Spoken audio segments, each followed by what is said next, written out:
In this next section, we're going to look at the top 2 layers of Maslow's hierarchy. We're going to look at making people feel important and then giving them interesting work so that they really can feel that the job they're doing is worthwhile. They can get a sense of self-fulfillment. So that's really the icing on the cake. Once somebody's secure, we can then move on to growth and achievement and all the really great stuff that a person should be doing at work. In a way, this is the positive side of motivation. And whereas security is a hygiene factor, it's just got to be there, and doing more of it is not going to get you any more output, these things are unlimited.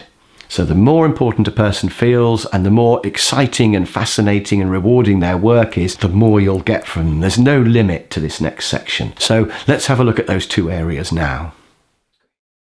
The inspirational leader makes people feel important because they are important. But it's important for them to realize that you know they're important, you feel they're important. So you have to tell them, you have to show them. So I think there are various ways that you can show people how they contribute to the overall success of the organisation. One easy way is to have some sort of plan for what you're doing where everyone can see their part of the plan. And of course, what I'm talking about here is our old favourite, the Gantt chart. And I do love a good Gantt chart, and please do check out my project management training courses that I've made. But if you've got a plan that shows the stages of what's going to happen when and who's doing it, then everybody can think, oh, that's me in there, I'm doing that bit. And you can tell them that's your bit and it's really key. Another way is to tell people the weekly numbers of how the organisation's getting on, to show them the progress, to show them that we're getting there. And you can show them how they have played a part in achieving those numbers. So giving them the weekly numbers of performance of the company is important. And if you show them the big picture and how they fit into that, then that's the best way to do it. And then another way to make people feel important is just to tell them that they matter, to physically say what you're doing is really important. And you can also show them that they matter by investing in training them, because you're never going to spend money training somebody if you're planning to get rid of them. So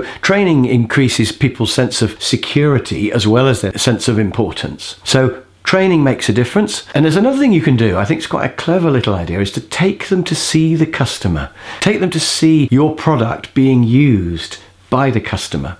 So, for example, we used to take production people and also backroom services like customer support and IT and people like that. We would take them to actually see our products being used by the customer. We were making little plastic trays for food to go into. So we were just making thousands of these trays a day. And you could be forgiven for thinking, does the quality matter? If one tray is a bit defective, does it really matter? But when you go and see a food packaging line, then you suddenly realize that the quality really does matter, because these things are coming through at a rate of about 10 per second. And if one of them's defective, if it's a bit too wide, it jams, or a bit too narrow, it drops out. And then the whole line stops and it all backs up and food's going everywhere. And it takes a long time to get it all set up and running again. So you suddenly realize why quality is important. But you also realize that your product is important, because your product is part of a huge, great thing that happens later. It's not just a little tray. So it was an easy, quick win to take a few people every now and then to see the customer. And a final thought about how you can make people feel important is to involve them in your decisions, in your problem solving. You don't have to sit on your own as the leader and decide what to do. Why not involve your team? You'll probably get a better answer anyway, and they will feel more buy-in. They'll be keener to implement the plan that you come up with. So you'll have a better plan, it'll be better implemented, and they will be happier, and you have to do less work. So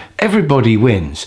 So involve them as much as you can in what you're doing. So I just want you to think now, 2 ways of getting into this. One is to think of these various methods. Is there one that I could do a bit more of to make my people more important? But also make a list of all the people who you've got working for you, and just to think, are they all important, and do they all know that they're important? Have I made sure that each person on my list feels important? And is there perhaps one person who I could work with a bit more closely to show them how important they are?